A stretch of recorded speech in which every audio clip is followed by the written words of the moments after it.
कर दो। Good evening student, आप सभी का कोटपुतली एजुकेशन चैनल पे स्वागत है।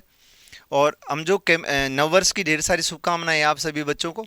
और जो क्रैश कोर्स आपका सर ने लॉन्च किया है, उस क्रैश कोर्स के बारे में केमिस्ट्री से संबंधित जो बात है वो ओपन करेंगे। आज से क्लासेज जो आपकी स्टार्ट हो जाएंगी और फिफ्थ सेमेस्टर की जो क्लास है वो अपन शुरू कर रहे हैं। तो केमिस्ट्री से संबंधित जो फिफ्थ सेमेस्टर का सिलेबस आपका दे रखा है, उसके बारे में अपन पहले बात करते हैं क्या क्या सिलेबस दे रखा है, और फिर उसके बाद में पहली यूनिट जो है उसको अपन कंटिन्यू करेंगे। तो देखो बच्चों, आपका फिफ्थ सेमेस्टर की यदि अपन बात करें तो जो आपका केमिस्ट्री का जो सिलेबस है, उस केमिस्ट्री के सिलेबस की जो 4 यूनिट आपके दे रखी हैं। 4 यूनिट में एक बार जल्दी से हल्का सा देख लेते हैं इसको। यूनिट जो फर्स्ट है उसमें आपके दे रखा है hard soft acid and base, और दूसरा पार्ट जो इसमें है उसमें metal ligand bonding transition metal complex, और तीसरा पार्ट जो इसमें है वो है magnetic properties of transition metal complex. मतलब ये अपन बात करें तो ये कह रहा है कि यूनिट जो फर्स्ट है ना, उसमें एक तो अपने एचएसएबी सिद्धांत है, और एचएसएबी सिद्धांत में लिखा हुआ है कठोर मृदु अम्ल व क्षार। एक तो ये सिद्धांत पढ़ना है इस यूनिट में।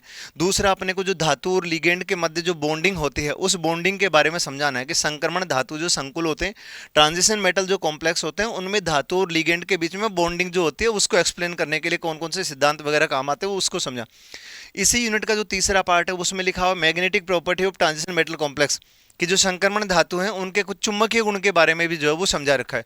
तो वो भी अपने को थोड़ा सा इसमें देखना है। बाकी ये नीड नहीं, आप इन दो को भी ठीक से करते हो तो बन जाएगा, वो अपन जब आगे चलेंगे जब देखें।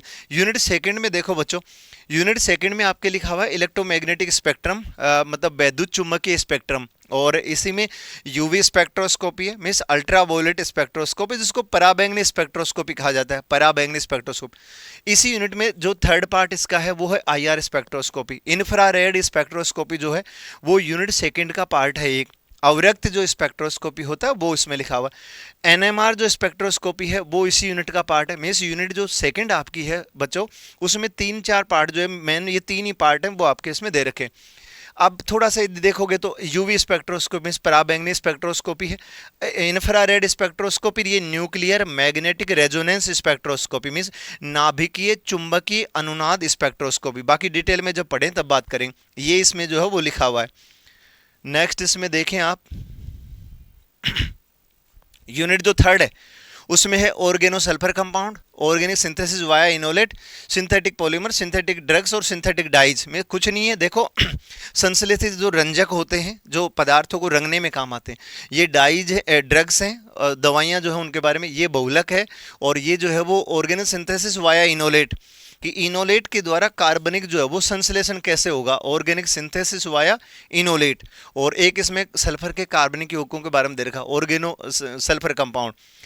फोर्थ यूनिट में देखो बच्चों, आपके जो 3 पार्ट दे रखे हैं उसमें एक तो फोटोकेमिस्ट्री है, एक इलेक्ट्रोकेमिस्ट्री है, और इलेक्ट्रोलाइटिक एंड गैल्वेनिक्स मीन्स प्रकाश रसायन, और इसमें वैद्युत रसायन, और जो इसका थर्ड पार्ट है वो है इलेक्ट्रोलाइटिक एंड गैल्वेनिक सेल, इनकी जो वैद्युत अपघटनी और जो गैल्वेनिक सेल है उनके बारे में दे रखा है। तो ये 4 यूनिट में जो है आपका जो टोटल सिलेबस है, अपन 1 बाई 1 बात करेंगे। और आज से क्लासें आपकी चालू हो गई, आपको कंटिन्यू जो है पीडीएफ के साथ क्लास आपको मिल जाएगी। 1-2 दिन बाद में अपन देखेंगे कुछ जो है वो लाइव क्लास ले, तो अदरवाइज रिकॉर्डेड आपको मिलेगी। तो देखो,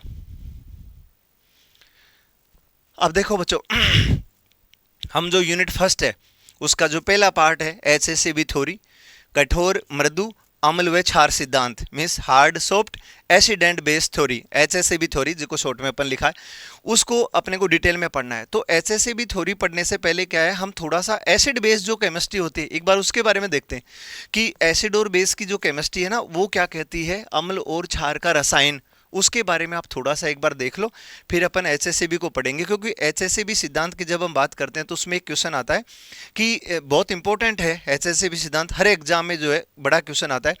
तो जब अपन एचएसएबी सिद्धांत के बारे में बात करेंगे तो आपको ये पता होना चाहिए कि जो लुईस अम्ल क्षार अवधारणा होती है एसिड बेस की, उस लुईस अम्ल क्षार जो अवधारणा या लुईस एसिड बेस जो कॉन्सेप्ट है, उसमें लुईस अम्ल क्षार जो है उनका वर्गीकरण होता है एचएसएबी सिद्धांत में। इसलिए अपन थोड़ा सा एसिड बेस केमिस्ट्री के बारे में जो है वो देख रहे हैं। तो देखो, सबसे पहले अपन अपन बात करें कि अरेनियस जो है उसके अकॉर्डिंग एसिड और बेस जो है वो किन को अपन कहेंगे, तो देखो अरेनियस के अनुसार जब हम एसिड और बेस की बात करते हैं तो बहुत आसान है। कोई भी सब्सटेंस जो है, कोई भी जो पदार्थ है, उसको आप H2O में मीन्स वाटर में डिजोल्व कर दो, पानी में घोलो आप उसको। यदि वो सब्सटेंस जो है वो H+ यदि रिलीज कर रहा है तो हम उस सब्सटेंस को जो है वो एसिड कहेंगे। पर एसिड किसके अकॉर्डिंग कहेंगे? अरेनियस के अकॉर्डिंग। फिर ऐसे ही कोई सब्सटेंस जो है उसको H2O में डिजोल्व करने के बाद में वो OH- यदि रिलीज कर रहा है तो हम वो जो पदार्थ है, वो जो सब्सटेंस है, उसको बेस कहेंगे। ये अरेनियस के अकॉर्डिंग एसिड बेस का। नेक्स्ट आप इसमें बात करोगे तो देखो 2 नंबर में ब्रोंस्टेंट लोरी, ब्रोंस्टेंट लोरी के अनुसार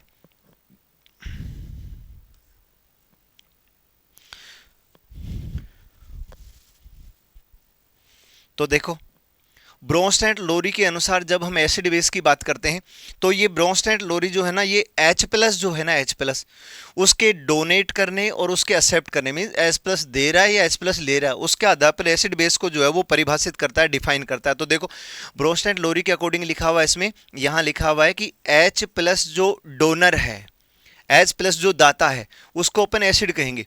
और जो H+ जो है वो एक्सेप्टर है, H+ जो ग्राही होगा वो बेस होगा और H+ जो डोनर है वो एसिड होगा। ये बात अपन करते हैं एसिड बेस की, ब्रोंस्टेंट एसिड बेस जो कॉन्सेप्ट है उसके अकॉर्डिंग।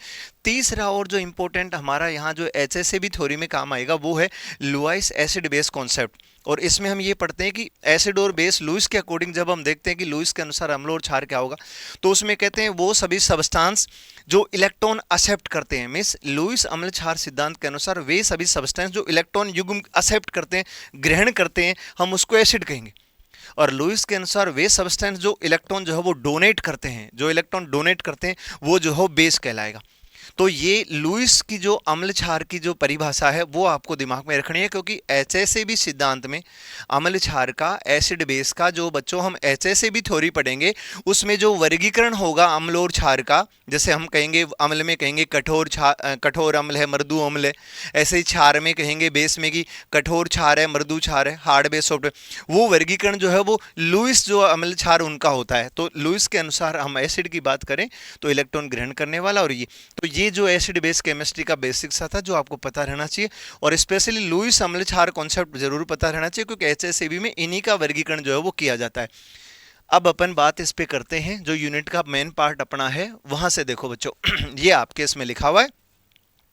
और बच्चों इसमें HSAB थ्योरी की जब हम बात करेंगे तो साफ साफ जो है इसमें लिखा हुआ, देखो जो स्टेटमेंट है वो बाद में देखना, पहले लिखा हुआ है गिवन, ये प्रतिपादन किसने किया था? HSAB जो थ्योरी है वो दिया था पियर्सन ने, इसमें लिखा हुआ है पियर्सन ने प्रतिपादित। 1 नंबर में ये भी काफी सवाल पूछा था, और पियर्सन ने गिवन इमेज प्रतिपादित किया। और स्टेटमेंट इसका क्या है वो देखो लिखा हुआ है, इस सिद्धांत के अनुसार बंध बनाने हेतु मीन्स बॉन्ड की फॉर्मेशन करने के लिए जो कठोर अम्ल है वो कठोर क्षार को, वे मृदु अम्ल है वो मृदु क्षार को वरीयता देता है। इसी को ऐसे भी लिखा हुआ है कि कठोर कठोर या मृदु मृदु की अभिक्रिया से मीन्स हार्ड हार्ड और सॉफ्ट सॉफ्ट की रिएक्शन से जो कॉम्प्लेक्स बनेगा बच्चों, जो संकुल बनेगा वो कठोर मृदु या मृदु कठोर की अपेक्षा जो है वो अधिक स्थायी होगा।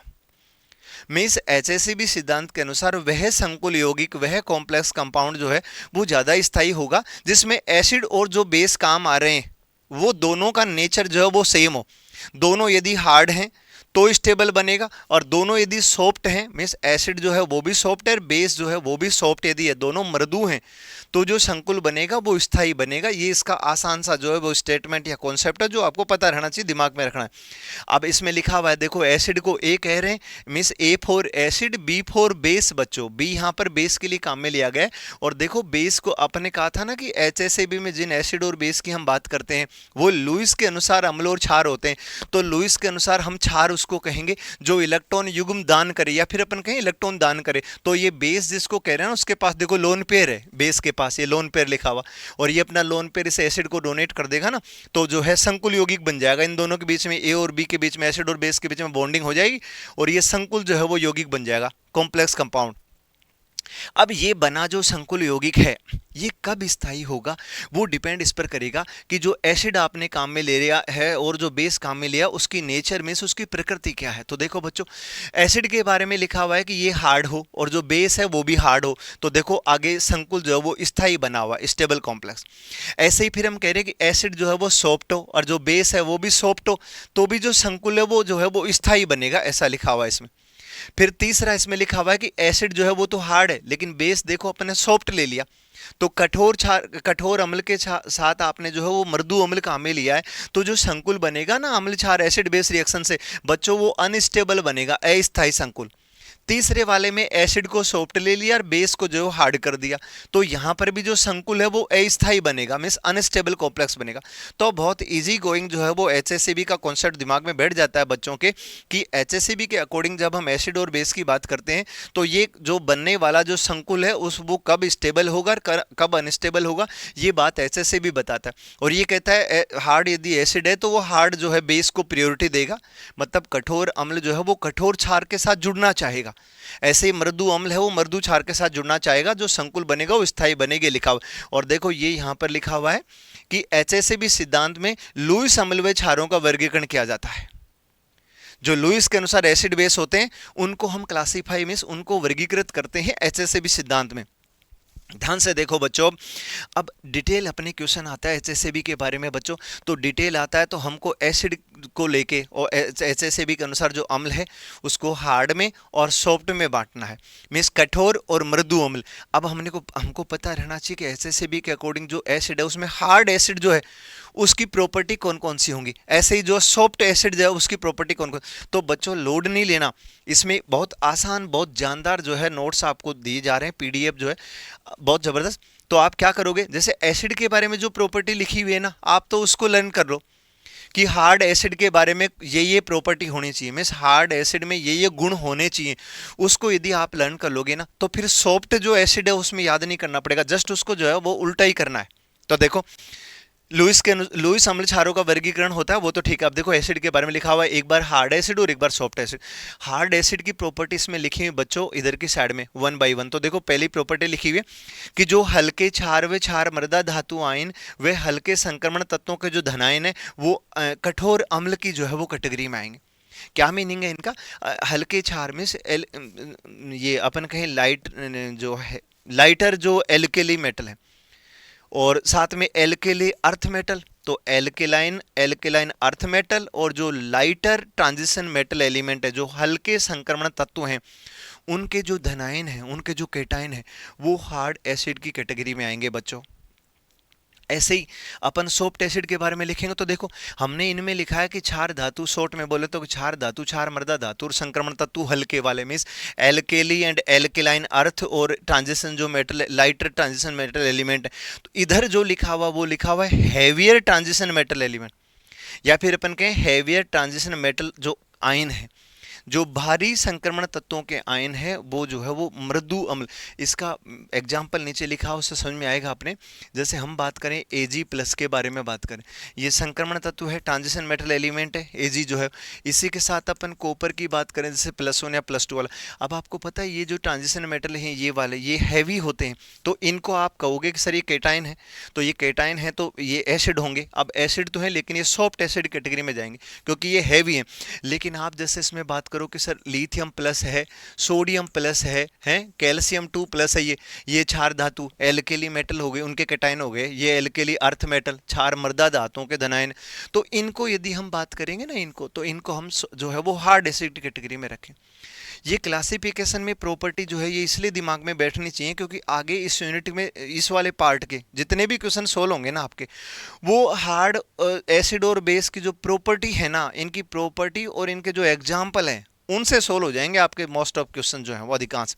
इसलिए इनकी प्रॉपर्टी को रटना नहीं है, थोड़ा सा अंडरस्टैंडिंग करते हुए देखना है, सब याद हो जाएंगे। तो देखो पहली प्रॉपर्टी में अपन ने लिख लिया कि इनमें को। अब दूसरा जो है वो पॉइंट देखो बच्चों, दूसरे पॉइंट की यदि हम बात करें बच्चों तो आप ध्यान से देखें,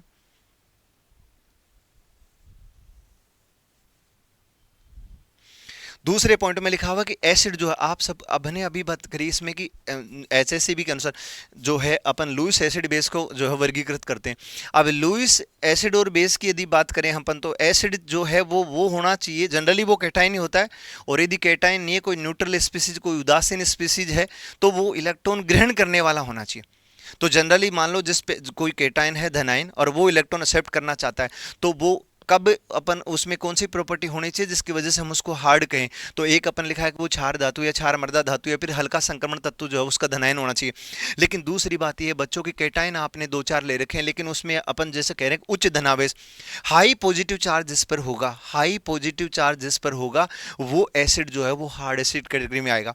और आप इधर देखो सॉफ्ट एसिड में, इधर हाई पॉजिटिव चार्ज का है, इधर पॉजिटिव चार्ज क्या कह दिया अपन ने, निम्न निम्न धनावेश, इधर इधर हाई पॉजिटिव चार्ज, इधर लो पॉजिटिव चार्ज। तो ये दो प्रॉपर्टी जो है वो अपन ने हार्ड एसिड और सॉफ्ट एसिड के बारे में जो है वो बात करी। इसका जो नेक्स्ट है वो आप आगे देखें।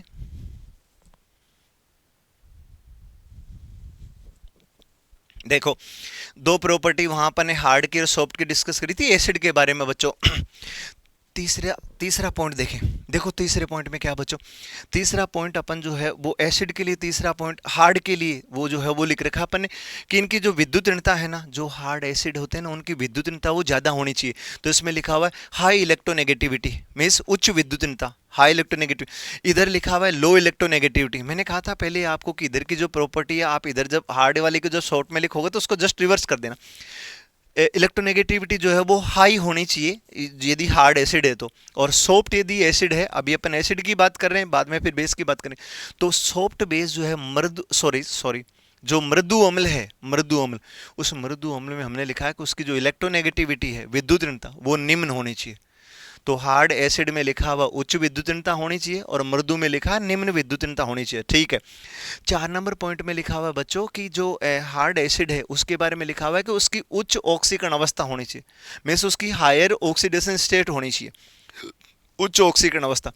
आप देखो मृदु अम्ल में क्या लिखा हुआ है, निम्न ऑक्सीकरण अवस्था। मैंने कहा था यहाँ उच्च ऑक्सीकरण अवस्था होनी चाहिए और यहाँ जो है वो निम्न ऑक्सीकरण अवस्था, मीन्स यहाँ हायर ऑक्सीडेशन स्टेट। और यहाँ जो कैटाइन है मीन्स मृदु अम्ल में जो धनायन मृदु अम्ल की तरह काम करेगा, जनरली बच्चों उस पर जो चार्ज है, धनावेश जो है, या फिर अपन कहें उसकी जो ऑक्सीडेशन स्टेट है वो लो होनी चाहिए। तो इसमें लिखा हुआ निम्न ऑक्सीकरण अवस्था। नेक्स्ट बात करें 5 नंबर और 6 नंबर पॉइंट, तो बच्चों उसको भी देख लो। 5 नंबर पॉइंट जो है वो लिखा हुआ है कि हार्ड एसिड हम उसको कहेंगे जिसकी जो द्रवण क्षमता है वो हाई हो, मीन्स इसमें लिखा हुआ है कि इनकी द्रवण क्षमता उच्च होनी चाहिए और इनकी जो है द्रवण क्षमता वो निम्न होती है। क्या होता है इसके बारे में बताऊंगा, पर पहले ये छठा पॉइंट है वो भी देख लो आप। 6 नंबर पॉइंट जो है अपन ने हार्ड एसिड में लिख रखा है कि जो वैलेंस सेल है मीन्स संयोजी या बाह्य कोश में डी इलेक्ट्रॉन की संख्या है वो कम होती है। जो हार्ड एसिड हैं उनमें उनमें जो है वो संयोजी या बाह्य जो कोश है उसमें डी इलेक्ट्रॉन की जो संख्या है वो कम होती है। मीन्स वैलेंस सेल या आउटर मोस्ट जो सेल है उसमें नंबर ऑफ डी इलेक्ट्रॉन लो होना चाहिए, कम होना चाहिए, तभी वो हार्ड एसिड की तरह बिहेव करेगा। और इधर जस्ट उल्टा है कि यदि सॉफ्ट एसिड है तो वैलेंस सेल या अपन कहें आउटर मोस्ट सेल है ना, उसमें डी इलेक्ट्रॉन का जो नंबर है वो हाई होना चाहिए। संयोजी कोश में डी इलेक्ट्रॉन की संख्या अधिक जिनमें होती है वो जो धनायन हैं वो मृदु अम्ल की तरह काम करेंगे, ऐसा अपन यहाँ पर लिखा हुआ है। ये 6 प्रॉपर्टी, अब पता नहीं कितनी सारी इधर उधर की प्रॉपर्टी बहुत लिखी रहती है, लेकिन मेन जो काम के पॉइंट है ना वो पॉइंट अपन ने हार्ड और सॉफ्ट एसिड के बारे में यहाँ पर लिखे हैं बच्चों, बहुत आसानी से जो है वो आपके याद हो गए होंगे। मैंने कहा था आप हार्ड का पढ़ लेना, सॉफ्ट का जस्ट उसका उल्टा कर देना, और यही हर पॉइंट में यही हुआ है, ठीक है। अब आप इसमें जैसे 5 नंबर जो पॉइंट लिखा था ना अपन हार्ड एसिड के बारे में, उसमें यदि आप देखोगे तो हमने कहा है कि इनकी ध्रुवण क्षमता जो है वो अब जैसे पोलराइजिंग पावर के लिए बोलते हैं कि जो हार्ड एसिड जो है उनकी ध्रुवण क्षमता जो है, ध्रुवण क्षमता पोलराइजिंग पावर वो हाई होना चाहिए, उच्च होना चाहिए। और जो सॉफ्ट एसिड में लिखा है कि इनकी जो ध्रुवण क्षमता है मीन्स जो पोलराइजिंग पावर है वो, इनकी पोलराइजिंग जो पावर है वो कम होनी चाहिए, ऐसा अपन इसमें लिखा है। अब ये पॉइंट जो है आपने सारे याद कर लिए, एक बार फिर से आप इसको देखो तो पहला पॉइंट अपन ने हार्ड एसिड में लिखा था कि जो हल्के क्षार धातु, क्षार मृदा धातु और हल्के जो संक्रमण तत्वों के धनायन हैं वो सारे के सारे जो है वो हार्ड एसिड की कैटेगरी में आएंगे, अधिकांश मैक्सिमम। और सॉफ्ट एसिड के बारे में लिखा है कि जो भारी संक्रमण तत्वों के जो धनायन है, जैसे एजी हो गया, प्लेटिनम हो गया 2+ चार्ज के साथ, ऐसे कैडमियम या मरकरी 2+ की बात करें तो जो भारी संक्रमण धातु के धनायन है वो मृदु अम्ल की जो है कैटेगरी में रहेंगे। उसके बाद में दूसरा पॉइंट हमने देखा था कि पॉजिटिव चार्ज को लेकर, क्योंकि जनरली हमने कहा था कि जिन पे पॉजिटिव चार्ज होता है वो स्पीसीज या वो सब्सटेंस जो है वो इलेक्ट्रॉन एक्सेप्ट करते हैं, और इलेक्ट्रॉन एक्सेप्ट करने वाला ही जो है एसिड होगा, फिर से वो हार्ड और सॉफ्ट हो, वो इलेक्ट्रॉन एक्सेप्ट करने वाला जो होना चाहिए। क्योंकि हमने पहले ही कहा था कि एचएसएबी थ्योरी में जो एसिड और बेस को हम क्लासिफाई करते हैं बच्चों, वो लुईस के अकॉर्डिंग एसिड बेस होना चाहिए, मींस इलेक्ट्रॉन एक्सेप्ट करने वाला एसिड जो है वो होना चाहिए। तो चार्ज के हिसाब से कहा उन पे उच्च धनावेश हाई पॉजिटिव चार्ज, इन पे लो पॉजिटिव चार्ज। नेक्स्ट अपन ने कहा इनकी इलेक्ट्रोनेगेटिविटी हाई होनी चाहिए हार्ड एसिड के लिए, और इनकी इलेक्ट्रोनेगेटिविटी जो है वो लो होनी चाहिए। नेक्स्ट अपन ने बात करी इनकी ऑक्सीडेशन स्टेट हाई, इनकी लो। इनकी पोलराइजिंग पावर जो है, इनकी ध्रुवण क्षमता जो हार्ड एसिड की है वो उच्च होनी चाहिए, और इनकी ध्रुवण क्षमता जो है पोलराइजिंग पावर वो कम होनी चाहिए, निम्न होनी चाहिए। और डी इलेक्ट्रॉन जो है संयोजी कोष या वैलेंस सेल में जो डी इलेक्ट्रॉन है उनके अनुसार बात करें तो हार्ड वालों में डी इलेक्ट्रॉन का नंबर कम होना चाहिए, और सॉफ्ट वालों में जो है वो डी इलेक्ट्रॉन का जो नंबर है वो ज़्यादा होना चाहिए। अब नीचे बच्चों इनके एग्जाम्पल लिखे हुए हैं, आप एक बार एग्जाम्पल देखें। मैंने आपसे कहा था कि आगे के इस यूनिट इस वाले पार्ट के जितने भी क्वेश्चन है ना वो एचएसएबी की जो एसिड बेस की जो प्रॉपर्टी है और इनके जो एग्जाम्पल है उनसे सोल्व होंगे। तो देखो सारे ध्यान से, यहाँ लिखा हुआ है सबसे पहले एग्जाम्पल में H+ है, H+ लिखा हुआ है, फिर lithium plus, sodium plus, potassium plus, Be2+, beryllium 2+ है, फिर मैग्नीशियम 2+ है, ये कैल्शियम 2+ है, कैल्शियम 2+, ये एल्यूमिनियम 3+ है, और एल्यूमिनियम AlCl3 है, ये स्कैंडियम 3+, गैलियम 3+, SO3 है, cobalt 3+, Mn2+, I7+, Ti titanium 4+, Chrome BCl3, Bf3, BbR3 और UO2 2+, और ये सारे जो है ल्यूटीशियम 3+, सीरियम 4+। देखो जितना ज़्यादा चार्ज होगा वो उतनी ज़्यादा जो है उसमें हार्डनेस, कठोरता उतनी ज़्यादा बढ़ेगी। ये सारे बोल के इसलिए बता रहा हूँ ताकि तुम्हें जैसे इसमें कहीं रीड नहीं हो रहा हो तो तुम्हारे समझ में आ जाए। यहाँ प्लूटोनियम Pu4+, गैडोलिनियम यूरेनियम 4+, है, ये सारा जो है ये सारी जो एग्जाम्पल लिख रखे वो सारे बच्चों हार्ड एसिड के लिख रखे हैं, ठीक है। अब हमने वहाँ कहा था ना इन एग्जाम्पल को आप रटने की कोशिश करोगे बच्चों, यहाँ जब अपन समझा रहे हैं तो फिर भी आप रट रहे हो तो फिर तो समझाना ही बेकार है। आपको जो है रटने की जरूरत नहीं है, कैसे याद करोगे आप वो सुनिए। लिथियम H+ को तो ध्यान रखना है, जैसे लिथियम प्लस हो गया, sodium plus, potassium plus, beryllium 2+, magnesium 2+, calcium 2+, और एल्यूमिनियम 3+। अब एल्यूमिनियम को छोड़ो, आप lithium, sodium, potassium, beryllium, magnesium, calcium तक की बात करोगे तो हमने कहा था ना ये क्षार धातु और क्षार मृदा धातु हैं, एल्केली मेटल और एल्केली जो अर्थ मेटल हैं उनके कैटायन हो गए कि नहीं, तो ये कहाँ से अलग से थोड़ी याद करना पड़ेगा। फिर एल्यूमिनियम 3+ की बात करते तो एल्यूमिनियम 3+ का भी जो साइज होता है ना वो छोटा होता है और स्मॉलर साइज, और इस पर जो चार्ज है वो 3+ है, तो ये भी हार्ड एसिड कैटेगरी। अब ध्यान रखना बच्चों एल्यूमिनियम 3+ हो गया। अब AlCl3 जो है ना वो भी आपको पता है, आपने खूब पढ़ा होगा कि जैसे रिएक्शन में आप पढ़ते हो कि AlCl3 जो है वो लुईस अम्ल उत्प्रेरक की तरह काम आता है। AlCl3 use as a Lewis acid catalyst, means Lewis अम्ल उत्प्रेरक की तरह हम AlCl3 को काम में लेते हैं। तो पता चला आपको आज की ये मतलब लुईस के अनुसार AlCl3 जो है वो एसिड होता है, वो तो ठीक है, लेकिन अब ये भी ध्यान रखना कि ये हार्ड एसिड की जो है कैटेगरी में आएगा। फिर BF3 में क्या है बच्चों, अभी अपन देखो इसमें लिखा था ना अपन की उच्च विद्युतनीयता, जिसकी इलेक्ट्रोनेगेटिविटी ज्यादा होगी वो जो है हार्ड एसिड कैटेगरी में आएगा। आप दो कंपाउंड यदि यहाँ देखोगे तो BH3 जो है बोरोन के साथ यदि हम H जोड़े हाइड्रोजन, तो BH3 तो जो है ना बच्चों वो तो जो है बोरोन के कोई भी कंपाउंड होंगे वो आपको लुईस एसिड की कैटेगरी में छांटने हैं, क्योंकि बोरोन का जो कंपाउंड होता है, बोरोन के जो यौगिक होते हैं उनमें बोरोन का स्टक पूरा नहीं होता, इसलिए बोरोन हमेशा जो है वो इलेक्ट्रॉन युग्म एक्सेप्ट करने की बात करते हैं। मींस बोरोन या उसका कोई भी जो कंपाउंड है वो always behave as a Lewis acid, वो सदैव लुईस अम्ल के समान कार्य करेगा, means lone pair of electron या इलेक्ट्रॉन युग्म जो है इलेक्ट्रॉन जो है एक्सेप्ट करने के बारे में। लेकिन BH3 की बात करोगे ये भी एसिड है, और ये BF3 BBR3 ये भी एसिड है, लेकिन फर्क ये है BCl3 BF3 में ClF की जो इलेक्ट्रोनेगेटिविटी है फ्लोरीन की और क्लोरीन की ज्यादा है, और हमने कहा तो उच्च विद्युतनीयता वाले जो सेंटर जहां जुड़े रहेंगे वो हार्ड एसिड कैटेगरी में आएगा। जबकि BH3 में आपने बोरोन के H जोड़ रखा है। अब बच्चों हाइड्रोजन जो है उसकी इलेक्ट्रोनेगेटिविटी, उसकी जो विद्युतनीयता है वो तो कम होती है, इस वजह से जो BH3 का जो है ना बोरोन का कंपाउंड वो जो है वो सॉफ्ट जो है एसिड की कैटेगरी में आ जाए। जबकि बोरोन के साथ लगा हुआ BF3 के रूप में बोरोन या BCl3 BBr3, ये वाले जो कंपाउंड है ना बोरोन के, ये सारे हार्ड एसिडिक कैटेगरी में आएंगे। ये आपको जो पता बच्चों, यहाँ आपने एसिड बेस के बारे में जरूरी एग्जाम्पल देखें, लेकिन इन एग्जाम्पल को याद करने से पहले जैसे आपको ये कुछ स्पीसीज यहाँ से दे दें, इनमें से कुछ उठा के दे दें और फिर आपसे पूछे कि इनमें जो है वो क्या बोले, वो HACCP के अनुसार कठोर अम्लों को छांटो, हार्ड एसिड छांटो, या इनमें से ये सारे देके रैंडमली इधर उधर देके और आपसे पूछ ले कि इनमें से कठोर अम्ल और कठोर क्षार को छांटो, और कोई बेस भी इनमें से आ जाए, जैसे बेस भी दे दें HACCP वाले, तो आपको पहले ये पता होना चाहिए कि जिसको आप छांट रहे हो वो एसिड की तरह तो बिहेव करे।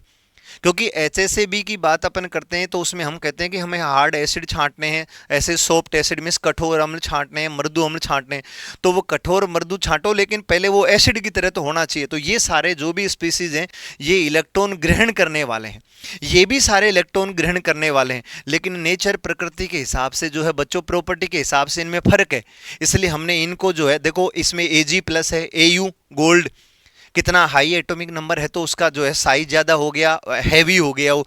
तो प्लेटिनम 2+ है, Pt4+ है, Pt4+ का डाउट है, Cgm+, रुबिडियम+, ये क्षार मृदा धातु वाले में है, एल के लिए मेटल में, लेकिन चूंकि इनका साइज बड़ा है और ये हैवी हो गए इसलिए इधर आ गए।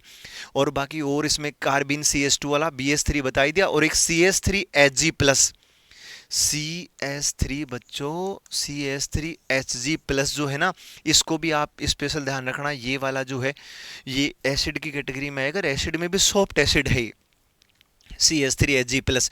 और देखो कैडमियम 2+ के बारे में लिखा हुआ, अब सब बच्चों को पता है कैडमियम 2+ काफ़ी भारी होता है। मरकरी जो है, मरकरी में Hg2+ ऐसे लिख दो, या फिर Hg2+ लिख दो ऐसे। मरकरी है, कैडमियम है, ये सब पता है बच्चों संक्रमण धातु आयन है, लेकिन ये भारी हैं, हैवी हैं, और हमने कहा था हैवी जो होंगे वो तो सॉफ्ट एसिड में आएंगे। ये सब इलेक्ट्रॉन लेना चाहते हैं, इलेक्ट्रॉन युग्म ग्रहण करना चाहते हैं, लेकिन चूंकि ये भारी हैं, हैवी, इसलिए सॉफ्ट में चले गए। और इसके बाद में बच्चों है ना, ये अब आप Ag+ मैंने बता दिया, एक साथ याद नहीं होंगे, आप इनको क्या है थोड़ा थोड़ा याद करना, जब आगे से क्वेश्चन वगैरह सोल्व करेंगे ना आगे के, तो फिर ये एग्जाम्पल अपने आप याद हो जाएंगे। शुरू में इनके चक्कर में ज़्यादा एक बार हल्का से देखना। अब देखो मैंने इसमें अब मैंने भी कहा था आपको कि HACCP के अनुसार जब हम एसिड को क्लासीफाई करेंगे, अम्ल का जब वर्गीकरण करेंगे, तो हम उसको हार्ड में और सॉफ्ट में बांटेंगे कि कठोर अम्ल और मृदु अम्ल ऐसे। तो कठोर और मृदु जो अम्ल होता है ना, उसके बाद में एक इसमें और होता है, वो होता है जैसे वो अपन उसको कहते हैं अपन सीमांत अम्ल, और सीमांत अम्ल से मतलब होता है बच्चों बॉर्डर लाइन एसिड। और बॉर्डर लाइन एसिड की जब हम बात करते हैं तो वो वाले स्पीसीज होते हैं मिस, या फिर कहें कि वो एसिड होते हैं जिनकी जो प्रॉपर्टी है ना बच्चों, वो जो हार्ड एसिड की, कठोर अम्ल की जो प्रॉपर्टी थी, और जो मृदु अम्ल की, सॉफ्ट एसिड की जो प्रॉपर्टी थी, उनके बीच किसी जो प्रॉपर्टी रखेंगे ना, वो एसिड जो है वो बॉर्डर लाइन वाले, बॉर्डर लाइन का मतलब वो हार्ड की साइड में भी हैं और वो जो है सॉफ्ट की साइड में भी।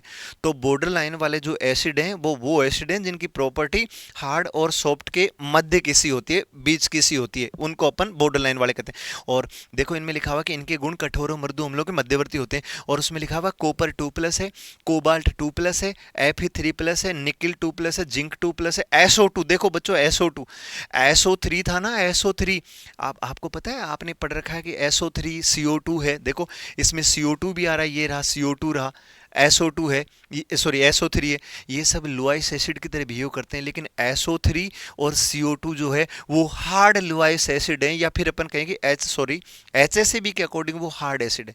और इन्हीं का एक भाई SO2 है, वो भी लुइस के अनुसार एसिड ही होता है, लेकिन HACCP में वो बॉर्डर लाइन वाले एसिड में जो है वो गिना जाएगा। मीन्स ये SO3 CO2 के जितना जो है हार्ड नहीं है, और इधर जो है ये सॉफ्ट वालों को लेकर का। तो बॉर्डर लाइन के कुछ एग्जांपल ध्यान रखना, बाकी ये भी सब याद हो जाएंगे। इनमें आप मेन की बात करें तो H+ का पता रहना चाहिए, ये सब वो हैं जो इलेक्ट्रॉन लेंगे, ये भी इलेक्ट्रॉन लेंगे, लेकिन ये वाले जो है इनकी प्रॉपर्टी ऐसी है जिसकी वजह से उनको हार्ड में रखा है। तो मैंने बता दिया जो मेन है आपके, इसमें AlCl3 है, H+ है, और ये BF3 है, भूलना नहीं है, BCl3 और CO2, ये सारा जो है, और इधर ये हो ही गए जैसे CH3Hg+ का, CD2+, Hg2+, या Hg2+, ऐसे ये वाला जो है इस तरीके से। अब देखो बच्चों हमने एचएसएबी के अनुसार जो है वो एसिड का क्लासिफिकेशन कर लिया और उन एसिड से संबंधित जो प्रॉपर्टी थी बच्चों वो भी जो है हमने देख ली। अब इंपॉर्टेंट बात क्या, कई बार बच्चे कहते सर एचएसएबी में एसिड बेस को कैसे वर्गीकृत करें। अरे क्यों टेंशन ले रहे हो, आप पहले जब पढ़ते थे, जैसे एचएसएबी नहीं पढ़ा उससे पहले एसिड बेस की जब भी आप बात करते थे तो क्या मन में आता था, हमारे मन में आता था कि सर हम एसिड की बात करते तो मन में ये आएगा कि हम स्ट्रॉन्ग और वीक बोले, कि एसिड को कहीं स्ट्रॉन्ग है बेस, ऐसे ही एसिड को कहीं वीक है। ऐसे ही बेस की बात करते हैं तो हम कहते हैं स्ट्रॉन्ग बेस है एक वीक बेस ऐसे। तो जो आप एसिड बेस को पहले जो है स्ट्रॉन्ग वीक के तरीके से बोलते थे, जब आप एचएसएबी में एसिड और बेस की बात करोगे तो यहाँ बोलने का तरीका हमको बदलना है। और बच्चों हम उसमें फिर कहेंगे हार्ड जो है एसिड, सॉफ्ट एसिड, ऐसे बेस होगा तो हार्ड और सॉफ्ट, मीन्स यहाँ हार्ड और सॉफ्ट पे जो है अपने को देखना है। और हमने कहा था तीसरी कैटेगरी और होती है जिसको बॉर्डर लाइन अपन कहते हैं। बॉर्डर लाइन वाले को जो प्रॉपर्टी है वो कठोर और जो मृदु अम्ल क्षार जो भी होते हैं उनके बीच के से गुण रखने वाला जो है वो सीमांत अम्ल या सीमांत क्षार होता है। एग्जाम्पल थोड़े से आपको याद रखने पड़ेंगे। अब ये अपन ने बात कर ली एसिड के बारे में कंप्लीट, अब बेस के बारे में बताएंगे, फिर बाकी की बात अपन कल करेंगे। फिलहाल देखो आपने बच्चों ये हार्ड एसिड की जो प्रॉपर्टी यहाँ पढ़ी है वो तुमने लर्न कर ली, नहीं करी तो देख लेना, तुम सब याद हो जाएंगे। हार्ड एसिड की कैटेगरी में जो या प्रॉपर्टी में जो हमने पहला पॉइंट लिखा था वो तो ये लिखा था कि हम जनरली किनको हार्ड एसिड की कैटेगरी में लेंगे और सॉफ्ट एसिड की कैटेगरी में किनको लेंगे, जो भारी संक्रमण धातुओं के धनायन होंगे, हैवियर केटायन होंगे, ट्रांजिशन मेटल आएंगे, वो सब छोड़ो। अब प्रॉपर्टी पे आओ, तो प्रॉपर्टी कहाँ से शुरू हुई थी, हमने कहा था कि जो हार्ड एसिड होगा उसका जो पॉजिटिव चार्ज है, पॉजिटिव चार्ज वो हाई होना चाहिए, उच्च धनावेश, और उधर सॉफ्ट एसिड में लिखा था कि उनका पॉजिटिव चार्ज है वो लो होना चाहिए। ठीक है, फिर नेक्स्ट अपन ने तीसरा बिंदु जो है वो दिखा था कि इनकी इलेक्ट्रोनेगेटिविटी जो है ना हार्ड एसिड की वो जो है वो हाई होनी चाहिए, विद्युतनीयता जो। अब आपको पता है विद्युतनीयता से मीनिंग क्या है, हम ये कहते हैं कि कोई भी जो सब्सटेंस है वो बॉन्ड के, कोई भी बॉन्ड के बंध के इलेक्ट्रॉन जो अपनी ओर खींचता है, उसका बॉन्ड के जो इलेक्ट्रॉन्स हैं उनको अपनी ओर विड्रा करने का या अपनी ओर पुल करने की, जो अपनी ओर खींचने की जो क्षमता होती है वो विद्युतनीयता होती है, उसकी इलेक्ट्रोनेगेटिविटी। अब आपने यहाँ कह दिया कि जो कठोर अम्ल है, जो अपन कहें हार्ड एसिड है, उसकी जो विद्युतनीयता है वो हाई होनी चाहिए, उच्च होनी चाहिए, और मृदु जो अम्ल है उसकी विद्युतनीयता में इलेक्ट्रोनेगेटिविटी जो है वो उसकी लो होनी चाहिए। और आगे फिर लिखा हुआ है कि इनकी ऑक्सीकरण अवस्था में इनकी ऑक्सीडेशन स्टेट हाई होनी चाहिए, पॉजिटिव में चार्ज ज़्यादा होना चाहिए। देखो आप यहाँ कोबाल्ट 3+ की बात करोगे बच्चों तो वो हार्ड एसिड की कैटेगरी में है क्योंकि उस पर धनावेश ज़्यादा है, उसकी ऑक्सीडेशन जो स्टेट है वो हाई है। और आप यदि कोबाल्ट 2+ की बात करोगे तो देखो वो बॉर्डर लाइन में चला गया, बॉर्डर लाइन में चला गया, मतलब उसकी जो हार्डनेस है, जो कठोरता है, वो कठोरता जो है बच्चों वो कम हो गई, क्योंकि उसका धनावेश जो है या मैं कहूँ उसकी जो ऑक्सीडेशन स्टेट है, जो ऑक्सीकरण अवस्था, वो आपने जो है वो कम कर दी। और हमने पहले कहा था कि यहाँ तो ऑक्सीडेशन स्टेट जो है वो हाई चाहिए या धनावेश उसका हाई चाहिए, इसलिए ऐसे करते हुए जब आप इनको पढ़ोगे ना तो फिर तुम्हें जो है वो दिक्कत नहीं आएगी। बहुत बढ़िया जी, ये जो हमने ऐसे देख लिया। अब बच्चों इसमें और ये इधर के प्रॉपर्टी लिखे हैं। अब देखो तुमको एक शानदार बात बताता हूँ और वो सुनिए। ये जो हार्ड एसिड की जो कैटेगरी हमने लिख रखी है उन सबको 1 बाई 1 जब हमने पढ़ा तो बच्चों एक बात समझ में आई, और वो ये आई, हमको ये तो पता है कि हम एसिड का क्लासिफिकेशन कर रहे हैं, मीन्स एसिड को वर्गीकृत कर रहे हैं एचएसएबी के अनुसार, और हम उसमें कह रहे हैं कि कठोर कौन होगा, मृदु कौन होगा, मीन्स हार्ड और सॉफ्ट के बारे में। लेकिन बच्चों एक इंपॉर्टेंट बात बताऊं, ये प्रॉपर्टी आपको बहुत आसानी से देखो कैसे भी याद होंगी, उसके लिए सुनिए। इन सब प्रॉपर्टी को जब आपने 6 के 6 पॉइंट उधर के जब पढ़े तो पढ़ने के बाद में थोड़ी सी मुस्कुराहट आएगी। और वो क्यों आएगी बच्चों, क्योंकि देखो इंपॉर्टेंट बात, इधर जो भी प्रॉपर्टी अपन ने हार्ड एसिड में लिखी हैं उन सबको पढ़ने से, रीड करने से एक बात दिमाग में आ रही है कि आप कोई, अपने को पता है ना एसिड की बात करें, कोई एसिड जो है एसिड, उसमें ऐसी प्रॉपर्टी होनी चाहिए कि वो जो है किसी दूसरे से बहुत तेजी से, बहुत फास्टली इलेक्ट्रॉन जो है वो एक्सेप्ट कर सके। एसिड के अंदर ऐसा स्पीसीज मतलब ऐसा अम्ल जो किसी सामने से या किसी दूसरे से बहुत तेजी से, बहुत फास्टली जो है वो उससे इलेक्ट्रॉन छीन सके। हमको पता है बच्चों, एसिड को पढ़ रहे हैं तो एसिड जो है लुईस एसिड बेस वाले तो हैं यहाँ, तो एसिड जो है वो होना चाहिए जो इलेक्ट्रॉन लेगा, लेकिन हार्ड एसिड वो है जो बहुत तेजी से जो है वो इलेक्ट्रॉन छीन लेगा। और सॉफ्ट एसिड के जो प्रॉपर्टी या करेक्टर आपने लिखे उनको यदि ठीक से आप बच्चों पढ़ोगे तो एक बात दिमाग में आएगी कि सर सॉफ्ट एसिड की मतलब कोई एसिड जो है उसकी ऐसी प्रॉपर्टी उसमें हो कि वो इलेक्ट्रॉन तो लेगा, क्योंकि इलेक्ट्रॉन तो नहीं लेगा तो फिर हम उसको लुईस एसिड कैसे कहेंगे। लुईस के अनुसार अम्ल वो है जो इलेक्ट्रॉन ग्रहण करता है, चाहे वो हार्ड और चीज सॉफ्ट हो। HACB में नाम बदल दिया हमने, हार्ड और सॉफ्ट कह दिया। तो लेकिन यहां आप बच्चों गौर से देखो ना, तो सॉफ्ट एसिड में जो है एसिड वो इलेक्ट्रॉन तो लेता है लेकिन उसकी इलेक्ट्रॉन लेने में, इलेक्ट्रॉन एक्सेप्ट करने में कोई ज्यादा रुचि जो है वो नहीं है। तो किसी एसिड में ऐसी प्रॉपर्टी डाल दो कि वो इलेक्ट्रॉन तो लेगा, क्योंकि बिना इलेक्ट्रॉन ले तो मैंने कहा ना उसको एसिड बोल नहीं सकते, लेकिन उसकी इलेक्ट्रॉन लेने में कोई ज्यादा रुचि नहीं है। इसलिए देखो अब आप ध्यान से, छठा पॉइंट हमने हार्ड में लिखा था कि संयोज मींस वैलेंस सेल या संयोजी कोष बाह्यतम कोष में डी इलेक्ट्रॉन की संख्या कम होनी चाहिए। अब जिसके पास डी ऑर्बिटल में, आप बताओ किसी कैटायन कोई धनायन है और उसके खुद के डी में डी कक्षक में डी ऑर्बिटल में इलेक्ट्रॉन खूब है, तो फिर इलेक्ट्रॉन जो है उतनी तेजी से नहीं एक्सेप्ट करेगा। लेकिन खुद के पास डी ऑर्बिटल में जो है वो इलेक्ट्रॉन यदि कम रहेंगे तो बताओ बच्चों सामने वाले से जल्दी से छीनेगा कि नहीं। इसलिए कहा है कि डी इलेक्ट्रॉन की संख्या यदि कम होगी तो वो हार्ड एसिड होगा। और इधर लिखा है सॉफ्ट एसिड में कि संयोजी कोष में डी इलेक्ट्रॉन की जो संख्या वो अधिक होगी। अब खुद के पास यदि इलेक्ट्रॉन पड़े हैं तो बाहर से लेने में उतनी रुचि नहीं दिखाएगा। और आ जाओ 5 नंबर में लिखा है कि इनकी ध्रुवण क्षमता जो उच्च होती है। आप जानते हो ध्रुवण क्षमता जो ऊपर लिखा हुआ देखो, 4 कैटाइन पोलराइजिंग पावर, जो धनायन होता है उसके लिए हम पोलराइजिंग पावर ध्रुवण क्षमता का जो है वो वर्ड काम में लेते हैं। और जो ऋणायन होता है एनाइन 4 एनाइन, पोलराइजिबिलिटी जो है ध्रुवणता शब्द काम में लेते हैं। तो बच्चों धनायन के लिए जो ध्रुवण क्षमता अपन काम में लेते हैं ना पोलराइजिंग पावर, उसका ये मीनिंग होता है कि कोई भी जो धनायन है वो किसी ऋणायन का, किसी एनायन का या किसी जिसके पास इलेक्ट्रॉन है उसके इलेक्ट्रॉन क्लाउड को अपनी ओर कितना जल्दी खींच सकता है।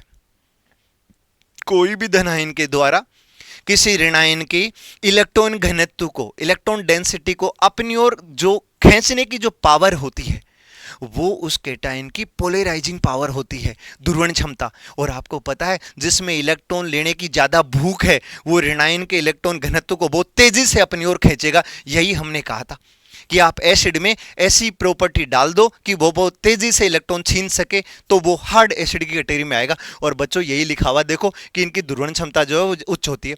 जो मृदु अम्ल हैं उनकी ध्रुवण क्षमता कम होती है। मींस मृदु अम्ल जो है वो किसी ऋणायन के इलेक्ट्रॉन डेंसिटी को अपनी ओर उतनी तेजी से जो है वो नहीं खींचेगा, खींचे तो गा, क्योंकि एसिड जो होता है वो है इलेक्ट्रॉन तो लेगा उससे लेकिन उतनी तेजी से नहीं लेगा। बहुत बढ़िया बात है।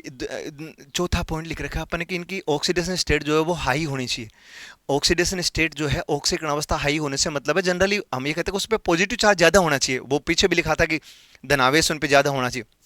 और मैंने यहाँ एग्जाम्पल बताया था आपको कि कोबाल्ट 3+ और कोबाल्ट 2+। कोबाल्ट 3+ देखो Mn7+ तक हार्ड एसिड में आ रहा है। Mn जो है ना बच्चों, Mn के ऊपर आप 7+ रख रहे हो तो वो जो है वैसे 2+ वाला भी है लेकिन Mn7+ जो है बहुत हार्ड एसिड होता है क्योंकि इसके पास इलेक्ट्रॉन डेंसिटी खुद के पास नहीं है, बहुत तेजी से जो है इलेक्ट्रॉन, चार्ज भी देखो कितना हाई है, धनावेश ज़्यादा है, इसकी ऑक्सीकरण अवस्था हाई है। इसलिए इन सब बातों से पता चल रहा है कि Mn7+ कहीं भी दिखेगा तो हम कहेंगे वो दिख रहा हार्ड एसिड, बहुत तेजी से इलेक्ट्रॉन खींचेगा। और एक पॉइंट हार्ड एसिड में लिखा है कि इनकी जो इलेक्ट्रोनेगेटिविटी है, विद्युतनीयता, वो उच्च होनी चाहिए। अब आपको पता है बच्चों, मैंने बताया था विद्युतनीयता से मीनिंग क्या है। विद्युतनीयता से मीनिंग है कि कोई भी जो स्पीसीज है वो साझे के या बॉन्ड के इलेक्ट्रॉन अपनी ओर कितनी तेजी से खींचता है। तो इलेक्ट्रॉन को अपनी ओर खींचने की जो पावर है ना वही उसकी विद्युतनीयता है। अब आप कह रहे हो कि हार्ड एसिड की इलेक्ट्रोनेगेटिविटी ज्यादा होनी चाहिए, इसका मतलब है हार्ड एसिड को जहां भी इलेक्ट्रॉन दिख जाएगा वो तेजी से वो अपनी ओर खींचेगा, और ये तभी खींचेगा जब उसकी इलेक्ट्रोनेगेटिविटी जो उसकी विद्युतनीयता है वो हाई हो। और मृदु अम्ल यदि है तो लिखा हुआ है कि उसकी विद्युतनीयता जो है निम्न होनी चाहिए, मींस वो इलेक्ट्रॉन खींचे तो होगा लेकिन कोई रुचि नहीं दिखा। ये बहुत इंपॉर्टेंट बात जो है बच्चों मैंने बताई है। इन बातों को यदि आप देखोगे तो आपको हार्ड और सॉफ्ट एसिड के एक भी करैक्टर को जो वो रटने की जरूरत नहीं पड़ेगी और सारा काम जो है आपका आसान हो जाएगा। ये सब अब ये जो इसमें ऋणायन के लिए 4 एनाइन पोलरिजिबिलिटी मीन्स ध्रुवणता वर्ड को हम काम में लेते हैं, इसकी बात अपन बेस में करेंगे क्योंकि हम ऋणायन को बेस कहेंगे और वहां बात करेंगे कि ऋणायन की जो है वो ध्रुवणता से क्या मीनिंग होता है। अभी मैंने आपको कहा था कि धनायन मीन्स कैटायन के लिए हम पोलराइजिंग पावर को यूज करते हैं, मीन्स ध्रुवण क्षमता को, और उसका मीनिंग ये होता है कि कोई भी धनायन जो है वो ऋणायन के इलेक्ट्रॉन डेंसिटी को, ऋणायन के इलेक्ट्रॉन घनत्व को अपनी ओर जो खींच रहा है उसको हम उस धनायन की ध्रुवण क्षमता कह रहे हैं। तो बच्चों इसमें ऋणायन भी तो बेचारा, मतलब धनायन ने लूटा है, कैटायन ने धनायन ने लूटा है इलेक्ट्रॉन के नाम पर। किसको लूटा है? ऋणायन को, एनायन को। तो वो जो धनायन के द्वारा ऋणायन को लूटने की जो कैटायन की जो पावर है वो ध्रुवण क्षमता है, और वो बेचारा जो ऋणायन है वो जो लूट रहा है क्योंकि उसकी इलेक्ट्रॉन डेंसिटी को जो कैटायन वो अपने ओर खींच रहा है ना, तो इस समय उस ऋणायन की जो बात बोली जाएगी वो बोली जाएगी ध्रुवणता, पोलराइजिबिलिटी। जिस ऋणायन का ध्रुवण आसानी से हो जाएगा हम कहेंगे उसकी ध्रुवणता ज्यादा है, और जिस ऋणायन का आसानी से ध्रुवण नहीं होगा उसकी जो है ध्रुवण क्षमता, उसकी ध्रुवणता कम होगी। लेकिन ये ध्रुवणता वाली बात अपन पोलराइजिबिलिटी वाली बात थोड़ी सी देर अभी बात करेंगे बेस में। यहाँ बात मैंने पोलराइजिंग पावर की करी है, और एसिड के लिए या धनायन के लिए या फिर जो इलेक्ट्रॉन ग्रहण करता है उसके लिए हम पोलराइजिंग पावर, ध्रुवण क्षमता का इस्तेमाल करते हैं। ये बात जो है मैंने बच्चों आपको बताई। अब अपन इसका बेस के बारे में जो है, अब बच्चों एचएसएबी के अनुसार एसिड जो है वो क्या होगा, उनका क्लासिफिकेशन देख लिया, हार्ड और सॉफ्ट, और एक कहा है कि बॉर्डर लाइन वाला सीमांत अम्ल, उसके एग्जांपल देख लिए, प्रॉपर्टी एग्जाम सब कुछ बहुत अच्छे से क्लियर है। अब हम ये बेस का जो है क्लासिफिकेशन और पढ़ते हैं कि एचएसएबी के अनुसार जो है कोई बेस में कौन कौन सी प्रॉपर्टी होनी चाहिए, फिर उसके हार्ड और सॉफ्ट के जो है एग्जाम्पल कौन कौन से होंगे। तो बच्चों ध्यान से देखो, ठीक वही किया अपन ने, बेस के लिए लिखा है कि हार्ड बेस होगा, सॉफ्ट बेस होगा, तो मैं तो पहले ही कह रहा था आपको कि हार्ड सॉफ्ट। अब इनकी प्रॉपर्टी, 4 प्रॉपर्टी लिख रखे हैं, और इधर सॉफ्ट की भी 4, सॉफ्ट बेस की भी 4 प्रॉपर्टी लिख रखे हैं। 4-5 से फर्क नहीं पड़ता है ना, इनको रीड करो फिर इनके एग्जाम्पल देखो। और फिर ये बॉर्डर लाइन वाले सीमांत जो बेस हैं उनके बारे में लिखा हुआ कुछ एग्जाम्पल ये, और यहाँ तक इसका वर्गीकरण जो है वो सारा एचएसएबी का जो मेन थीम है वो यहाँ का, इसके स्टेटमेंट को पढ़ा शुरू में, बाद में किन का वर्गीकरण होता है वो लुईस अम्लक्षार का सारा देखा। अब देखो बेस के बारे में हम हार्ड किसको कहेंगे बच्चों और सॉफ्ट किसको कहेंगे, तो ध्यान से देखें आप। देखो हमको पता है ना बेस का वर्गीकरण हो रहा है, बेस का मतलब है जो इलेक्ट्रॉन युग्म जो है या फिर इलेक्ट्रॉन जो है वो दान करता है, ठीक है। तो देखो हार्ड बेस के बारे में क्या कह रखा है कि इसका साइज जो है, आकार जो छोटा होना चाहिए। कठोर क्षार के बारे में प्रॉपर्टी लिखी हुई है कि इसका जो साइज है बच्चों, आकार जो है वो छोटा होना चाहिए, ठीक है जी।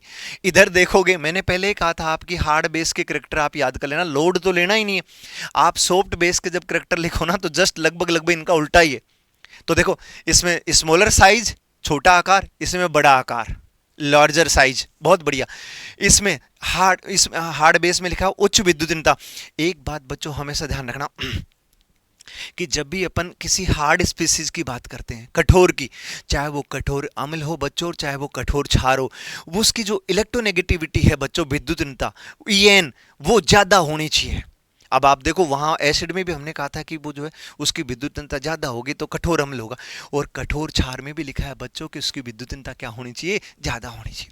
अब आप देखो बहुत बढ़िया, इसमें छोटा आकार उच्च विद्युतीनता, इसमें लिखा हुआ बड़ा आकार निम्न विद्युतीनता।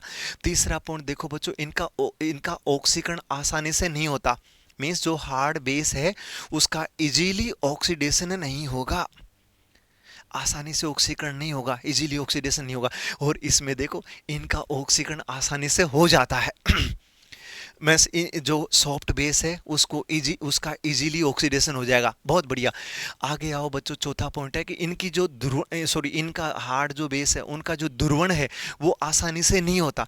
ये दोनों पॉइंट सेम है कि हार्ड बेस जो है, कठोर क्षार जो होगा उसका ऑक्सीकरण आसानी से नहीं होगा, और उसका जो ध्रुवण है वो ध्रुवण मीन्स उसका जो पोलरिजिबिलिटी है उसका मान भी कम रहेगा, मेन इनका आसानी से ध्रुवण नहीं हो सकता।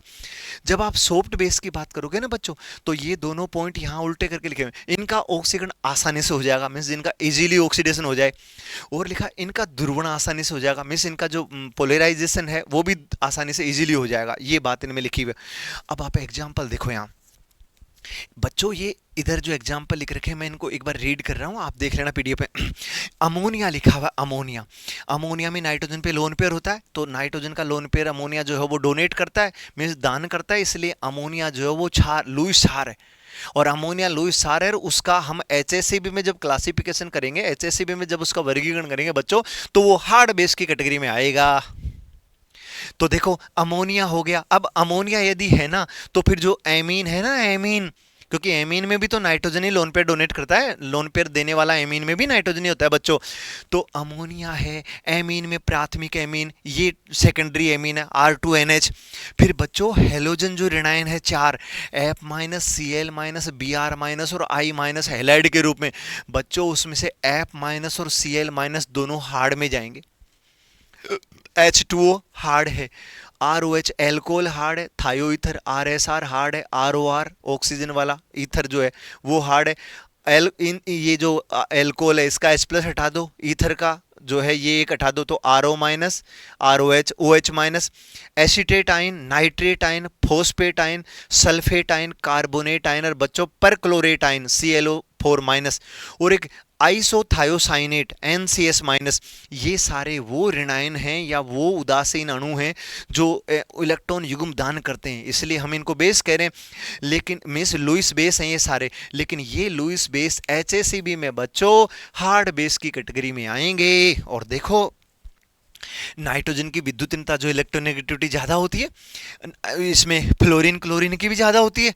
हम आगे चल के HACB के आगे फिर हम ये भी पढ़ेंगे कि हार्डनेस एंड इलेक्ट्रोनेगेटिविटी मीन्स कठोरता व मृदुता को विद्युतीनता से जोड़ना। ये सवाल भी हमारे आता है कि कठोरता व मृदुता विद्युतीनता, तो इलेक्ट्रोनेगेटिविटी जो है उसके आधार पर हम आप किसी स्पीसीज को हार्ड और सॉफ्ट में कैसे कैटेगराइज करोगे। तो मैंने तुम्हें अभी कहा है बच्चों कि चाहे एसिड और चाहे बेस हो, उसका मतलब नहीं यदि वो हार्ड है तो उसकी इलेक्ट्रोनेगेटिविटी जो है वो ज़्यादा होनी चाहिए। तो देखो यहाँ भी अपने ये लिखा तो इन सब में जैसे आप Br माइनस की बात करोगे ना, तो उसकी विद्युतीनता कम हो गई F और Cl माइनस से, इसलिए हो सकता है वो सॉफ्ट में चला जाए या हो सकता है वो बॉर्डर लाइन में चला जाए, पर हार्ड तो नहीं रहेगा वो।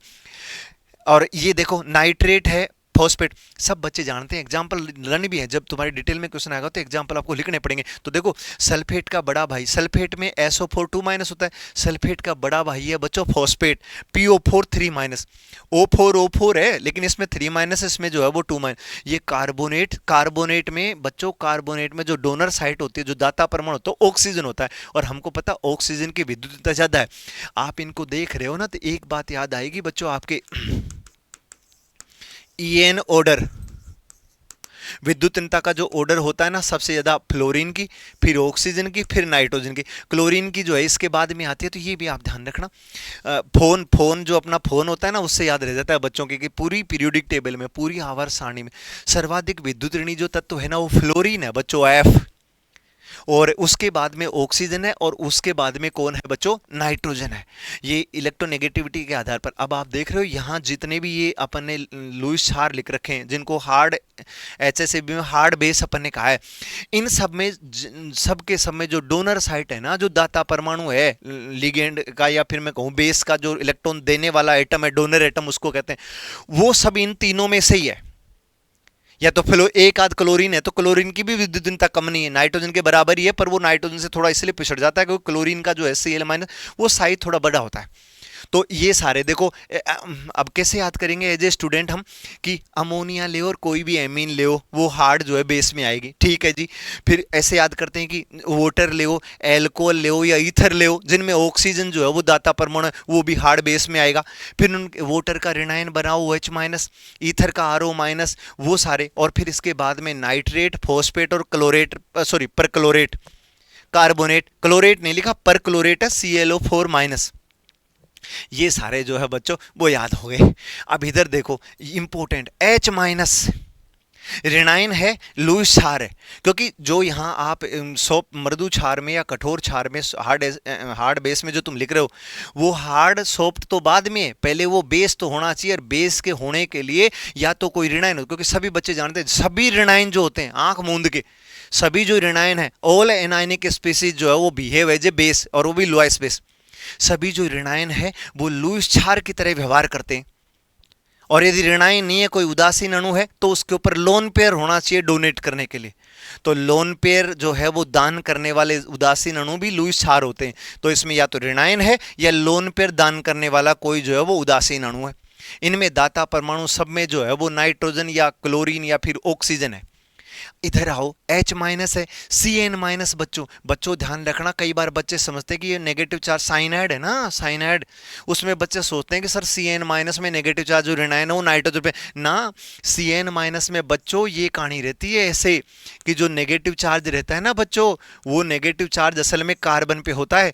तो साइनाइड में जो डोनर एटम है, डोनर एटम, वो डोनर एटम कौन है बच्चों? कार्बन।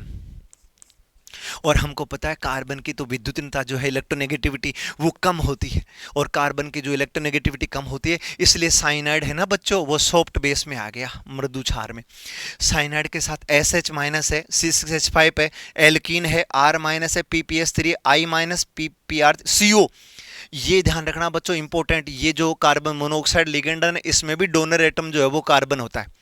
इसलिए CO जो लिगेंड है बड़ी ऑक्सीजन के साथ है, note cobalt, this is carbon monoxide means carbonyl ligand.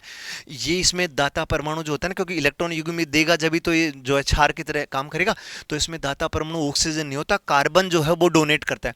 Means CO जो है वो कहीं लिगेंड के रूप में काम करेगा, तो उसमें कार्बन जो है वो इलेक्ट्रॉन पेयर जो है इलेक्ट्रॉन युग्म दान करेगा। और चूंकि कार्बन इलेक्ट्रॉन दे रहा है, तो कार्बन की जो है इस लिगेंड की या इस क्षार का जो डोनर एटम है, दाता परमाणु कार्बन है, जिसकी विद्युतीयता कम है और लो इलेक्ट्रोनेगेटिविटी दे देना बच्चों, तो फिर वो जो है मृदु क्षार की, मतलब इलेक्ट्रॉन देने वाले की विद्युतीयता यदि कम है उसके डोनर एटम की, तो वो फिर मृदु क्षार कैटेगरी में आएगा। और ये CO आ गया, H2O3 2 माइनस, थायोसल्फेट आयन है ना, इसमें भी डोनर एटम जो है वो सल्फर मानते हैं, या फिर उसके हिसाब से तो ये जो है वो आप ये मानो कि सॉफ्ट में आ गया। अब इसमें ओवरलैप होने वाली जो बात है, आप उसको और देख लो, जिससे वहां आगे भी क्वेश्चन जो है अपना सीधा ठीक हो जाएगा। और वो देखो बच्चों क्या है एक तो इसमें है, वो है, इधर मैं लिखता हूं क्योंकि हार्ड बेस की बात करें, एक जो ऋणायन के रूप में लिगेंड यहां पर है, या फिर यहां एक जो क्षार, कठोर क्षार यहां पर है, वो है बच्चों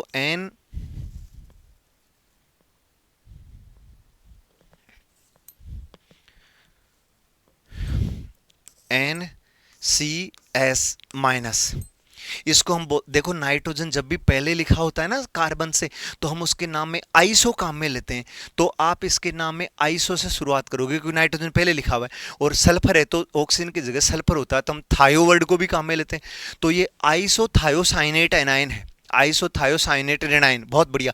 और इसका जुड़वा भाई जो एक इससे है, वो इसका जुड़वा भाई है, वो है SCN माइनस, ये वाला। इसमें इसमें जो है नाइट्रोजन बाद में आ गया, तो इसको अपन बोलते हैं थायोसाइनेट, थायोसाइनेट SCN माइनस, जिसमें नेगेटिव चार्ज सल्फर पे है, ध्यान रखना।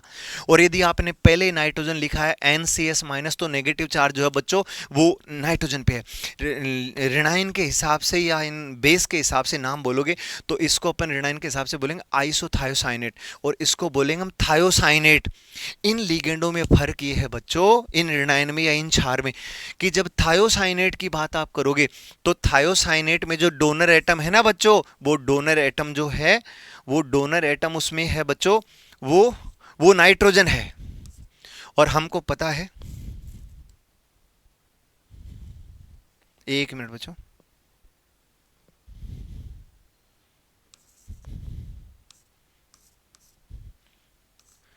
नाइट्रोजन डोनर एटम है, नाइट्रोजन की विद्युतीयता ज्यादा है, इसलिए NCS माइनस जो था इसमें, देखो ये रहा NCS माइनस आइसोथायोसाइनेट, वो हार्ड बेस की कैटेगरी में आएगा।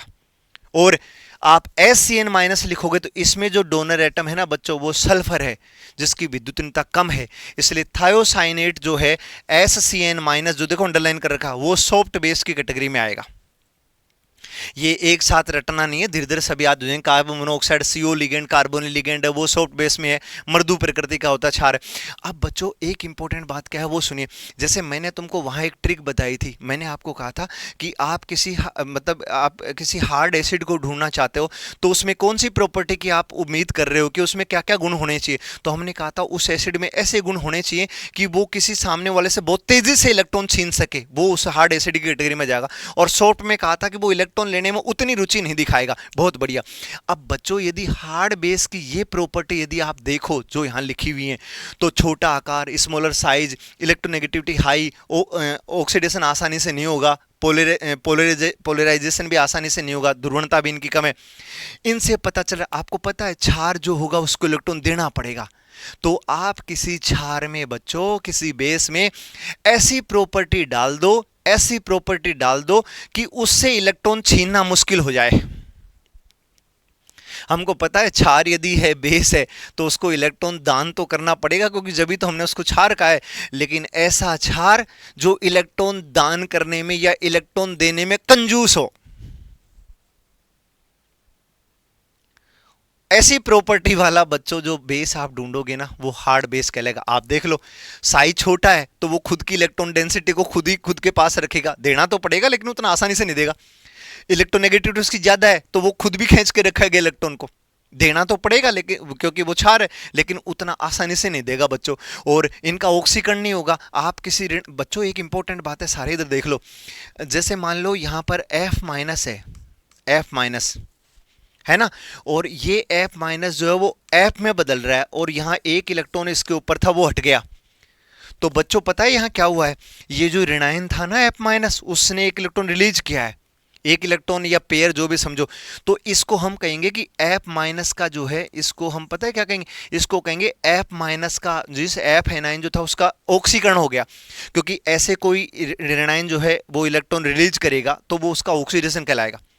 अब यदि ये F माइनस है तो आपको पता है इसका साइज छोटा है, इलेक्ट्रोनेगेटिविटी ज़्यादा है, तो ये खुद खींच के रखेगा। इसलिए कहा था कि इनका जो ऑक्सीकरण है, ऑक्सीडेशन ऐसे जो होता है वो आसानी से नहीं होगा। इनसे कोई इलेक्ट्रॉन इतने आसानी से नहीं छीन पाएगा, ये देंगे नहीं। दूसरा, इनका ध्रुवण आसानी से, आपको पता है ऋणायन का जो है ध्रुवण ऋणायन का होता है, और ऋणायन का होता है ध्रुवण। और ध्रुवणकर्ता कौन है, जो धनायन है, जो इलेक्ट्रॉन लेना चाहता है वो ऋणायन को जो है बिगाड़ता है, ऋणायन की इलेक्ट्रॉन डेंसिटी को अपने खींचता है। तो चूंकि इनका इलेक्ट्रॉन जो है, इलेक्ट्रॉन डेंसिटी ऐसे आसानी से इनका ऑक्सीकरण नहीं हो रहा, इसलिए हम कह रहे हैं कि इनका जो ध्रुवण है ना वो भी आसानी से नहीं होगा। क्योंकि मैंने तुमको अभी ध्रुवण का मतलब बताया था, मैंने कहा था ध्रुवण वर्ड को हम क्षार में, बेस में समझेंगे। ध्रुवण से मतलब होता है कोई भी जो धनायन है उसके द्वारा ऋणायन की इलेक्ट्रॉन घनत्व को अपनी ओर खींचना। तो उस समय धनायन के लिए तो पोलराइजिंग पावर, ध्रुवण क्षमता काम में लिया था, और वो ऋणायन जो इलेक्ट्रॉन डेंसिटी दे रहा है उसके लिए अपने वर्ड काम में लिया था ध्रुवण। तो जो छोटे आकार के ऋणायन होते हैं ना, उनसे कोई इलेक्ट्रॉन डेंसिटी आसानी से नहीं लूट सकता, इसलिए हम कहते हैं उनका ऑक्सीकरण आसानी से नहीं होता, इजीली ऑक्सीडेशन नहीं होगा, उनका पोलराइजेशन जो है ध्रुवण वो भी आसानी से नहीं होगा बच्चों। तो मैंने क्या कहा कि बेस, ऐसा बेस ढूंढो जो इलेक्ट्रॉन देने में कंजूस हो, वो हार्ड बेस होगा। और अब आप बच्चों सॉफ्ट बेस में आप ये करैक्टर देख रहे हो ना कि बड़ा आकार, मृदु क्षार जो उसका आकार बड़ा होता है, साइज बड़ा, उसकी इलेक्ट्रोनेगेटिविटी लो, और इजीली ऑक्सीडेशन, उसका ऑक्सीकरण आसानी से हो जाएगा, और उसका ध्रुवण जो वो भी आसानी से हो जाएगा। तो ये सॉफ्ट बेस का मतलब है ऐसा बेस आप ले, जैसे मैंने तुम्हें एसिड में कहा था कि हार्ड में कौन से करैक्टर होने चाहिए, सॉफ्ट में, तो हार्ड में कहा था ऐसा एसिड ढूंढो जो तेजी से इलेक्ट्रॉन छीन सके, और ऐसा जो है एसिड ढूंढो जो इलेक्ट्रॉन लेने में कोई खास रुचि नहीं दिखाए, तो वो सॉफ्ट एसिड हो जाएगा। ऐसे बच्चों हार्ड बेस में आपने कहा कि ऐसा बेस बनाओ या ऐसे बेस होना चाहिए जो किसी को इलेक्ट्रॉन इतने आसानी से नहीं दे सके। और सॉफ्ट बेस में ऐसा बेस ढूंढो आप जो जनता पे खूब आराम से तेजी से इलेक्ट्रॉन लुटाए, बोले लो इलेक्ट्रॉन मर्जी है उतने लो, क्योंकि मैं मर्दू हूं और बहुत आसानी से इलेक्ट्रॉन डेंसिटी आप लोगों को जो प्रोवाइड करवा दूं। मतलब ऐसा ऋणायन या ऐसा इलेक्ट्रॉन दाता जो आसानी से इलेक्ट्रॉन देता हो, क्योंकि क्षार है तो देना तो पड़ेगा, जो आसानी से दे सके, वो बच्चों सॉफ्ट बेस होगा। अब आपने इधर I माइनस को लिख रखा है और इधर F माइनस और Cl माइनस, Br माइनस हो सकता है बॉर्डर लाइन में, देखो आ गया है ना। तो पता है I माइनस जो है वो सॉफ्ट बेस में क्यों आया बच्चों, क्योंकि I माइनस का साइज बड़ा है। I माइनस का साइज बड़ा है ना, तो उसकी इलेक्ट्रॉन डेंसिटी जो है वो न्यूक्लियस जो नाभिक है उससे बहुत दूर है, तो कोई कैटायन आएगा और उसकी इलेक्ट्रॉन डेंसिटी को बहुत आसानी से छीन ले जाएगा, और जैसे उससे इलेक्ट्रॉन हटेंगे तो उसका ऑक्सीकरण हो जाएगा कि नहीं, इसलिए हमने कहा कि इनका ऑक्सीकरण आसानी से हो जाएगा। दूसरा, उस धनायन ने उसका जो है पोलराइजेशन भी कर दिया, तो कहा है कि इनका ध्रुवण भी आसानी से हो जाएगा, क्योंकि इनकी इलेक्ट्रॉन डेंसिटी को कोई कैटायन आसानी से छीन ले जाएगा। I माइनस देखो इसमें आ रहा है H माइनस Cn माइनस, तो I माइनस के बारे में बात यहां तुम देखोगे ना, देखो तो देखो I माइनस में क्या होता है बच्चों, I माइनस जो है ये है, बहुत आसानी से इसमें एक इलेक्ट्रॉन जो है वो रिलीज हो जाएगा। कारण क्योंकि इसका साइज बड़ा होता है, इसकी जो इलेक्ट्रॉन डेंसिटी चारों तरफ फैली हुई है उस पर नाभिक न्यूक्लियस जो उसका कंट्रोल नहीं है, तो ये आसानी से इलेक्ट्रॉन त्यागेगा, कोई धनायन इसका आसानी से पोलराइजेशन कर जाएगा। इसलिए हमने कहा था इनका आसानी से ध्रुवण हो जाता है, इनका आसानी से ऑक्सीकरण हो जाता है, क्योंकि कोई इनसे इलेक्ट्रॉन छीन लेगा तो इनका तो ऑक्सीडेशन ही हो जाएगा ना। तो बच्चों ये प्रॉपर्टी जो हमने लिखी है, मैंने बहुत शानदार तरीके से आपको सिखाया है कि आप बिना जो है लोड लिए आप इनको बहुत ईजी गोइंग जो है तरीके से। आपको एक बात लग रही होगी बच्चों कि मैंने तुमको ये एसिड और बेस में जो प्रॉपर्टी सिखाई है विद एग्जाम्पल, उसमें समय थोड़ा लिया है, कुछ कॉन्सेप्चुअल बातें जो है वो लिए, वो इसलिए ली हैं क्योंकि इस यूनिट का आगे का जितना भी पार्ट है HSAB से जुड़ा हुआ वो सारा इन्हीं से सोल्व हो जाएगा। आप हार्ड एसिड का नाम लेते हो, उसके जो करेक्टर्स हैं, उसकी जो प्रॉपर्टी है वो दिमाग में लाना, ऐसे सॉफ्ट के लिए तो आगे जो है वो दिक्कत इसमें नहीं आएगी। ठीक है बच्चों, तो आज के लिए अपन इतना ही देखते हैं, फिर क्लास लंबी हो जाएगी, फिर शुरू का जो है वो है आप थोड़ा सा इनको रीड करके रखना। HSAB वाले पार्ट की यदि हम बात करेंगे तो इस यूनिट का पहला पार्ट है, उसमें HSAB थ्योरी, फिर इसका एप्लीकेशन है और एक सिम्बायोसिस है, सहजीवन क्या है, 3-4 टॉपिकों में ये वाला पार्ट जो है वो आपका बहुत आसानी से कंप्लीट हो जाएगा। यहाँ तक जो है अपन आज रखते हैं क्लास को, इसके बाद आगे का जो है वो बच्चों अपन कल क्लास में जो है वो कंटिन्यू करेंगे। ठीक है बच्चों, तो आज के लिए इतना ही। धन्यवाद आप सभी का, मिलते हैं कल की क्लास में।